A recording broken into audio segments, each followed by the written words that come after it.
Hey, thank you guys for hanging out with us this evening. Feels good to be back in Strahan Arena and in San Marcos, sunny St. Mo. So, man, that was a little bit of a battle right there. I would say it's your typical, Louisiana Lafayette matchup, but those guys have had our numbers for a few times now. So. It felt good to get that one. I'm really happy for our guys. We had a road trip last week that was somewhat taxing on us emotionally. We felt like we were right there chipping away at it. We thought that we were playing good ball, in spurts, and then we kind of let go of the rope in both of those games. But man, we found a way how to get better down the stretch of this one, and we got the victory. So, I got the utmost respect for Coach White and what he's done throughout his career as a player and as a coach, as the associate head coach at University of Houston for all these years. And I know his team was going to be scrappy and tough. I know they were shorthanded, as were we. I'm just glad that we came out with the victory against a scrappy team. Yeah, Coach, just after kind of a tough road trip, what does it mean to come back home and just kind of get things kind of right back on track, getting a big win here tonight?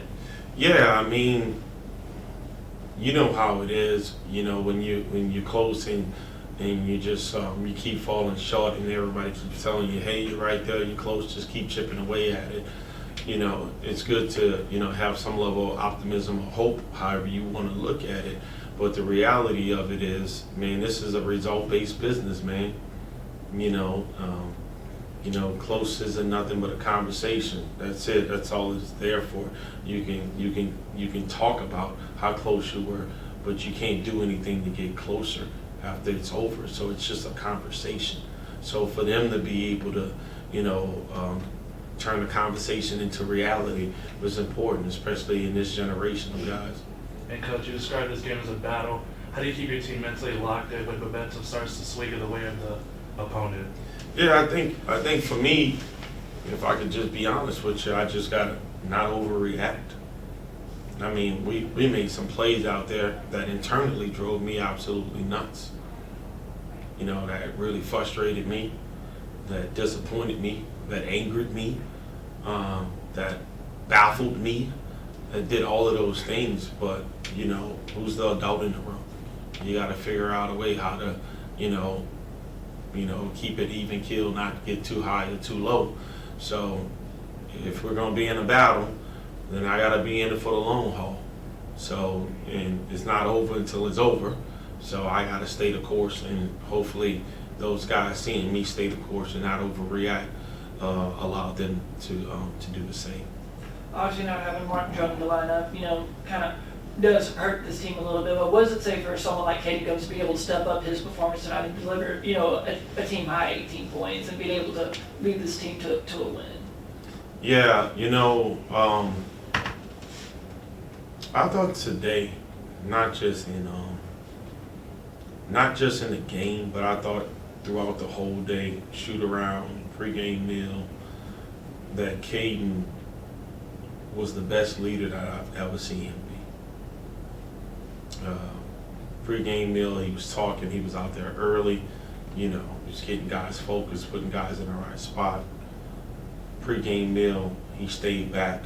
He pushed in every single person's chair that did not push in their chair.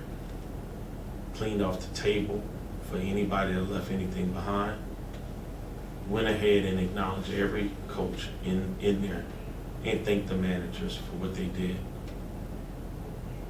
And I just said, I've coached a lot of guys with some high character and some good guys, and I've been on Caden about, his ability to lead and just trusting his voice. But today was the best leadership that I've ever seen out of him. I don't think he came out of the game. Did he come out of the game? I don't think so. He played every minute, every second of the game, through the highs and the lows of it. When I tried to sub him, he said, "I'm good. Just put somebody on the ball, move me so I can get a break on that." I don't know what it says, but I know what he does. And what he does for this team probably can't be put into words. And Coach, you got to win after a couple of tough losses on the road. How do you take this win and build on it for the next games coming up? Yeah,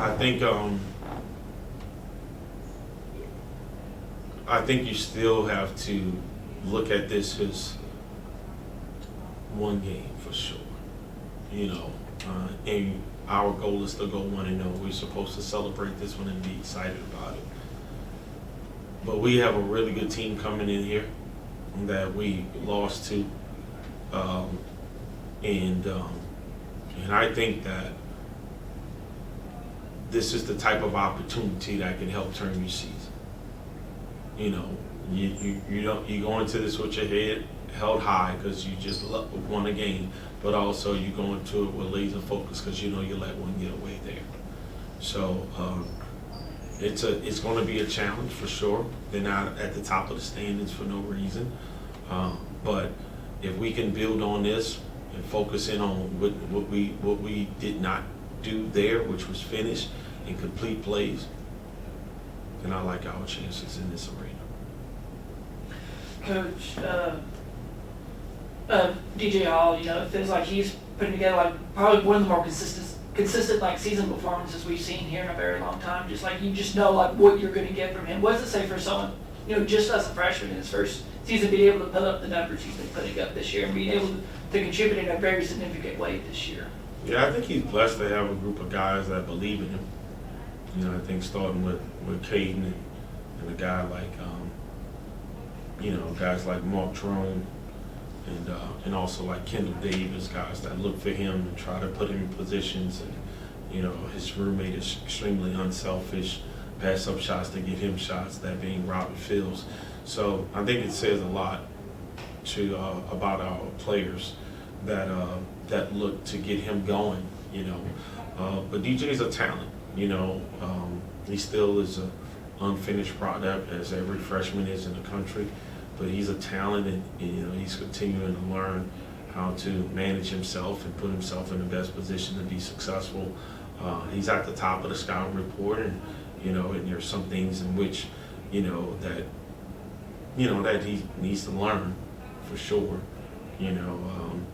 But he's a talent, and those guys do a really good job of finding him and putting him in a position where he can score the basketball for us. In this this series between Texas State and the Cajuns, obviously it's one of the few conference games where there's a lot of familiarity. Obviously you're ties to Louisiana. Kendall being with the Cajuns, obviously Jalen being with ULM. What does it say about a conference game that has so much more familiarity, that kind of rises up the intensity of these games compared to other games? Yeah, this one probably has the most familiarity. I mean, Coach White and I grew up together, so I've been knowing him since I was 10 years old. So, my brother was in his wedding, so we're very good friends. So this one has a different kind of buzz about itself. But, there's been a lot of familiarity. We've re-recruited the league and got some guys, some transfer guys, but I think what it says is that everybody knows everybody once you get into conference play, and it's going to come down to who makes the least amount of mistakes at the most critical times. And I think that, down the last 2.5 minutes of the game, we figure out a way how to create a couple of turnovers, take care of the ball, get to the free throw line, and we saw a couple shots drop for us down the stretch. Now that you'll have Troy coming in this weekend, obviously, that first meeting didn't go wasn't what you expect from this team. What's going to be the major change this team needs to make to, be able to kind of knock Troy off, especially being back at home? Yeah, Southern Miss, right? Yeah. Yeah. So we came up. I know what you meant, though. I know what you meant. So, and we got to rebound the ball. Okay. Their big fellas are low down there. He did a really, really good job. We got to figure out a way how to. They have one of the top scorers in the league, Billy Weeks. We have to figure out a way how to level him and not get in foul trouble. All right, we were in foul trouble in that game. Okay, and then I think that we hit some shots tonight. I think that would help from the perimeter. That weekend, last weekend, we didn't hit many perimeter shots, right, Phil? No. No, we didn't hit many perimeter shots. So we've shot the ball a little bit better here than we have on the road. So if we can do those things, man, gotta defend without fouling. If we can defend without fouling, they're a physical team, they're gonna keep coming at you. So, but we have to rebound the basketball. That's very important. And just being back at home, like, knowing, how the team performs at home, like, how critical is it to get these, now these conference home wins before y'all head back on the road and just try to find a way to get those road wins? Yeah, what I think, it doesn't matter what conference you're in. I think your idea is to hold serve at home and steal a couple on the road. You know what I'm saying? So if we can hold serve at home and then get back on the road and have some momentum and steal a couple, steal a few on the road, then you can put yourself in some pretty good standings. I mean, we lost a game in overtime that we had a chance to win in regulation at the rim, and then we lost another one, down the stretch. I mean, we needed to miss a free throw and get a tip in, so that's hard to say that we basically lost by one per se and think that it was that close. But I mean, this still was a relatively close game. And if you win though, you leave the weekend at 4-2 as opposed to 2-4. It's the smallest margin of error, man. So if we can get our guys to understand that, then man, I think we can try to hold serve at home and steal a couple on the road. And when I say steal a couple on the road, those would have been steals. You know what I'm saying? And Katie, y'all coming up, two really tough losses on the road to Southern Miss and Arkansas State. So what did it mean, coming back to San Marcos to finally get that really critical conference win, especially against a Louisiana team, which a lot of everyone's kind of familiar with one another. It felt good, being on the road for a long time and losing 2 very close games. It felt good to come back and get a win, Coach just said next play mentality, and that's what we brought into today's game. Obviously, we were short-handed, but we still got it done. On my part, to be honest, I think we play home. We just got another boost of confidence coming in here. I feel like the fans here is different than when we play away. I feel like we got more energy just coming in. So, I mean, once we keep that energy going into away games, I feel like we can win more games and we have a good record at the end of this. And going against a team where their record kind of says one story, but they play differently on the court, how do you stay locked in when a team who maybe your favorite against comes in and just maybe hits you in the jaw or just is a little bit more physical than you expected? I mean, it's college basketball. Anything can happen. So we don't take anybody lightly. Their record might be, whatever it is, but we just didn't take them lightly. We still played them like Division I college players. Like you said, I feel like, they want to win game 2. They got a record. They got something to prove too. So we knew they were going to come in here and play more aggressive than what they've been doing. So we just been ready for it. We made, just different plays than what we have been previously. Kate, obviously the lineup was changed a whole lot, not having Mark in there. How are you able to step up your game today and be able to kind of lead this offense, especially without one of your key guards? Coach asked me, he told me he needed me to be the most vocal player on our team today. And he asked me to be the biggest leader I've been all year, and I try to do that tonight. Yeah, I mean, it sucks not having Drone, but we all got it done. We all pulled the rope from the first player to the last player. We all pulled the rope. So, Drone's gonna get healthy, and we're gonna keep chipping away at it. Of course, you and Mark Jones are also one of the few returners from last year. When he goes down, there's a lot of pressure is added to the top of you. How do you handle that pressure being a team leader for this team? I don't really take it as pressure. I just try to keep composed, because if I'm composed, I think I can get everybody else composed. So I wouldn't even say it's pressure. Yeah, go into those even the final 2 minutes, things were kind of looking a little bit shaky there. It almost felt like it was going to go off the rails, kind of how those last 2 games went. But how are you able to kind of keep everything on track and be able to come away with a win? I mean, really just settling down, not letting them speed us up. I felt like I had some freshman plays that it just comes with maturity. And once I fix all of that, then, I have the confidence to just play 40 minutes if I have to. But I'm just proud of my team for, having my back. And of course, the Southern Miss overtime loss very recently. How do y'all get that out of y'all's minds before getting into this next game at home against them? Coach says by accepting it. So, we sat right here in this room and we watched film, and it came down to 1 or 2 mistakes. And we try to, we're not perfect, but we try to limit the mistakes today. And at the right times we did, and we won. So that was the difference.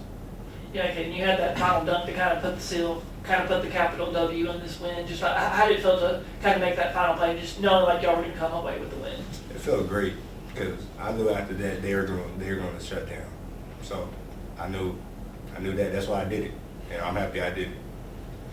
DJ, you're continuing to put some really consistent performances. Getting another double-double. Like, how have you been able to kind of really adjust from just coming out of high school, being able to dominate here in the Sun Belt? So I've been playing against, older guys when I was younger. So just coming in here, I just look at it as just playing against a lot of more big brothers that I used to have, when I came into this. So, and just having confidence. I feel like my confidence is boosted up for the past games, and I got to keep that rolling.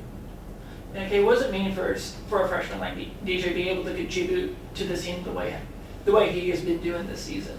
He's a huge part to our success. Like he really is. DJ, he's really good. Like he's one of the better 4 men I played with. So for him to average a double-double on every given night, he's going to be really good, and he's just getting started. And DJ, what does it mean to have like someone like Caden, especially being in that one guard, especially when you're a shorter guard, being able knowing like you can rely on him to help push this offense forward? I mean, it's my guy. I feel like we all know he can come in here and drop 20 and he can give night. So, for him to do what he did tonight, I mean, we all know he can do it. He can do it any night, with Joan, without Joan. So he's going to keep him as our leader. Obviously y'all want to get this win back against Southern Miss. Just what's going to be the key, learning from what went wrong against the last time y'all played them? Like, what's going to be the key to kind of flip that around and be able to bring home another conference win? I'll say playing a team hold defense. I feel like we let go of the rope last game when we played them, and just let guys get right past us. So if we help the helper and just do our jobs, then we'll be fine. I would say, like I said earlier, it came down to 1 or 2 mistakes. So if we limit the mistakes, I think we would be in the best shape.